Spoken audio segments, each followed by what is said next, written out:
ভরা সুন্দর বনে থাকত এক ছোট খরগোশ। তার নাম ছিল লালু। লালু দেখতে খুব মিষ্টি ছিল। সে একটু দুষ্টু হলেও তার মনটা ছিল খুব ভালো। সবচেয়ে বড় কথা, তার লালু ছিল খুব সাহসী। লালুর অনেক বন্ধু ছিল, পাখি পিউ, কাঠবিড়ালি টুকু আর ছোট হরিণ মিঠু। তারা প্রতিদিন একসাথে খেলত, দৌড়াত আর হাসাহাসি করত। একদিন হঠাৎ করে আকাশ কালো হয়ে গেল। ঝমঝম করে খুব বৃষ্টি নামল। বৃষ্টি এত বেশি হচ্ছিল যে বনের ছোট নদীটা ফুলে উঠল। লালুর বন্ধুরা খুব ভয় পেয়ে গেল। পিউ বলল, লালু, আমাদের খাবার সব পানিতে ভেসে গেছে। কিন্তু লালু বলল, ভয় পেও না বন্ধুরা, আমরা একসাথে থাকলে সব ঠিক হয়ে যাবে।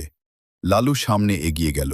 হঠাৎ সে দেখল এক বড় গাছের নিচে অনেক গাজর আর ফল পড়ে আছে। সবাই খুব খুশি হল। তারা একসাথে খাবার সংগ্রহ করল। বৃষ্টি থেমে গেল। আকাশে রংধনু উঠল। সবাই আবার খুশি মনে খেলতে লাগল।